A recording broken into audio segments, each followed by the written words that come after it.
हरे कृष्णा, राधे राधे। आज इस वीडियो में हम ऋषि पंचमी व्रत की 3 पौराणिक कथाएं सुनाती हूँ। भाद्रपद मास के शुक्ल पक्ष की पंचमी तिथि को ऋषि पंचमी कहा जाता है। इस दिन व्रत किया जाता है। ऋषि पंचमी के व्रत की एक और सबसे खास बात यह है कि इस व्रत में किसी देवी देवता की पूजा नहीं की जाती, बल्कि इस दिन विशेष रूप से सप्त ऋषियों का पूजन किया जाता है। ऋषि पंचमी व्रत कथा। अब आपको ऋषि पंचमी व्रत की व्रत कथा सुनाती हूँ। भविष्य पुराण में एक कथा का उल्लेख मिलता है जिसमें बताया गया है कि विदर्भ देश में उंतक नामक एक सदाचारी ब्राह्मण रहता था। विदर्भ वही राज्य है जहाँ के राजा भीष्मक थे, याद है आपको, और उनकी पुत्री देवी रुक्मणी थी, कान्हा जी की पत्नी। जो वो ब्राह्मण उंतक थे, उनकी पत्नी बड़ी पतिव्रता थी।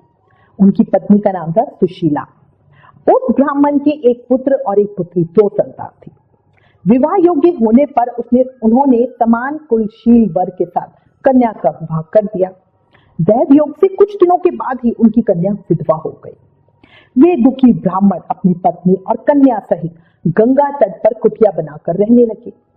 एक दिन ब्राह्मण कन्या सो रही थी। उसका शरीर चींटियों से भर गया, कीड़ों से भर गया।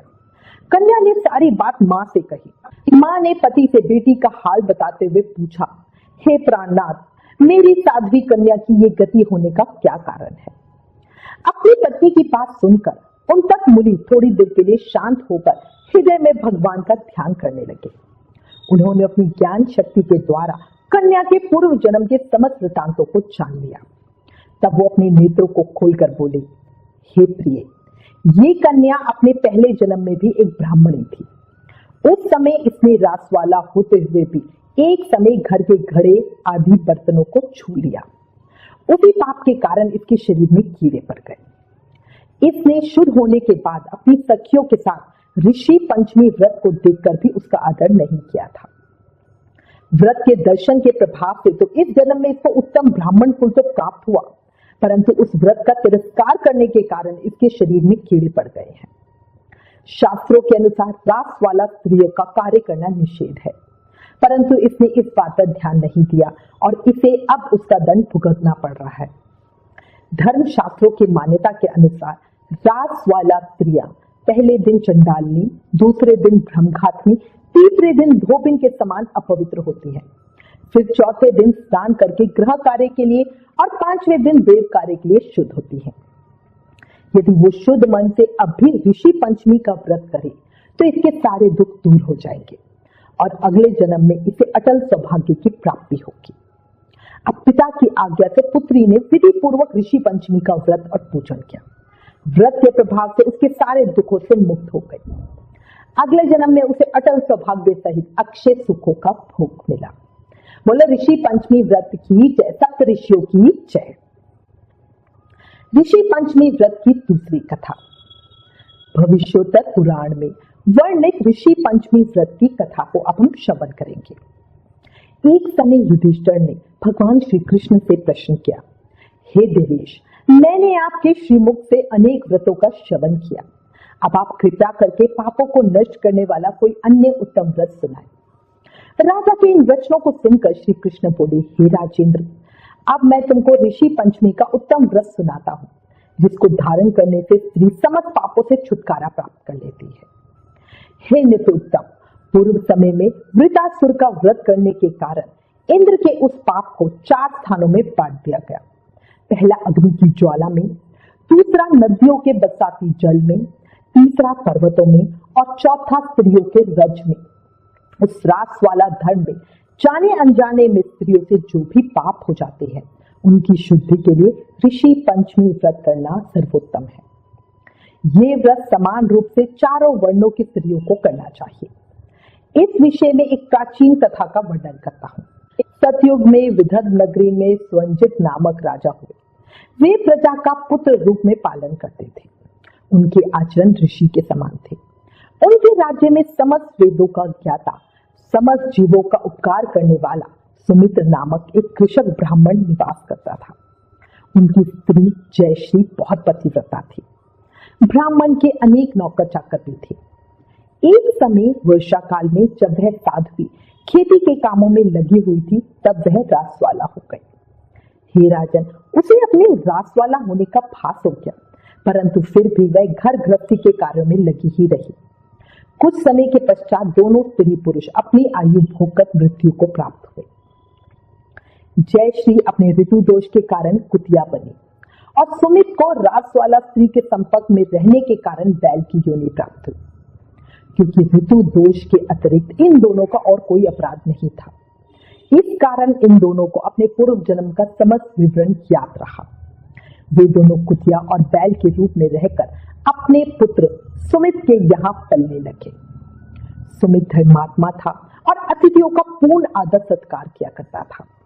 अपने पिता के श्राद्ध के दिन उसने अपने घर ब्राह्मणों को जिमाने के लिए नाना प्रकार के भोजन बनवाए।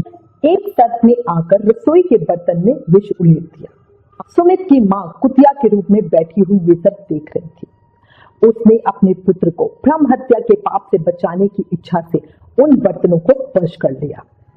सुमित की पत्नी से कुतिया का यह कृत्य सहन नहीं किया। उसने एक जलती लकड़ी कुतिया को दे मारी। वह प्रतिदिन रसोई में जो जूठन आदि शेष रहता था उस कुतिया के सामने डाल दिया करती थी, किंतु उस दिन क्रोध के कारण वह भी उसने नहीं दिया। तब रात्रि के समय भूख से व्याकुल वह कुतिया अपने पूर्व पति के पास आकर बोली, हे नाथ, आज मैं भूख से मरी जा रही हूँ। वैसे तो रोज ही मेरा पुत्र खाने को देता था, मगर आज उसने कुछ नहीं दिया। मैंने सांप के विष वाले खीर के बर्तन को ब्रह्म हत्या के भय से छूकर भ्रष्ट कर दिया था। इस कारण बहू ने मारा और खाने को भी नहीं दिया। तब बैल ने कहा, हे भद्रे, तेरे ही पापों के कारण मैं भी इस योनि में आ पड़ा हूँ। बोझ ढोते ढोते मेरी कमर टूट गई है। आज मैं दिन भर खेत जोतता रहा। मेरे पुत्र ने आज मुझे भी खाना नहीं दिया और ऊपर से मारा भी खूब। मुझे कष्ट देकर श्राद्ध को व्यर्थ ही किया है। अपने माता पिता की उन बातों को उसके पुत्र सुमित ने सुन लिया। उसने उसी समय जाकर उनको भरपेट भोजन कराया और उनके दुख से दुखी होकर वन में जाकर उसने ऋषियों से पूछा, हे ऋषि, मेरे माता पिता किन कर्मों के कारण इस योनि को प्राप्त हुए और किस प्रकार उससे छुटकारा पा सकते हैं। सुमित के उन दीन वचनों को सुनकर सर्वतपा नामक महर्षि दया कर बोले, पूर्व जन्म में तुम्हारी माता ने रास वाला होते हुए भी घर गृहस्थी की समस्त वस्तुओं को स्पर्श किया था और तुम्हारे पिता ने उसको स्पर्श किया था। इसी कारण वे कुतिया और बैल की योनि को प्राप्त हुए। तुम उनकी मुक्ति के लिए ऋषि पंचमी का व्रत धारण करो। भगवान श्री कृष्ण बोले, हे राजन, महर्षि सर्वतपा के इन वचनों को सुनकर सुमित अपने घर लौट आया और ऋषि पंचमी का दिन आने पर उसने अपनी स्त्री सहित उस व्रत को धारण किया और उसके पुण्य को अपने माता पिता को दे दिया। उस व्रत के प्रभाव से उसके माता पिता दोनों ही पशु योनि से मुक्त हो गए और स्वर्ग को चले गए। जो स्त्री इस व्रत को धारण करती है वह समस्त सुखों को पाती है। इसलिए जो स्त्री श्रद्धा पूर्वक ऋषि पंचमी का व्रत करती है वह समस्त सांसारिक सुखों को भोगकर वैकुंठ में जाती है। ऋषि पंचमी व्रत की तीसरी कथा। कहा जाता है, महाभारत काल में अभिमन्यु की पत्नी उत्तरा के गर्भ पर अश्वत्थामा के प्रहार से उसका गर्भ नष्ट हो गया था। इस कारण उत्तरा द्वारा इस व्रत को किया गया, जिसके बाद उसका गर्भ पुनः जीवित हुआ और हस्तिनापुर को राजा परीक्षित के रूप में उत्तराधिकारी मिला। राजा परीक्षित अभिमन्यु और उत्तरा के पुत्र थे।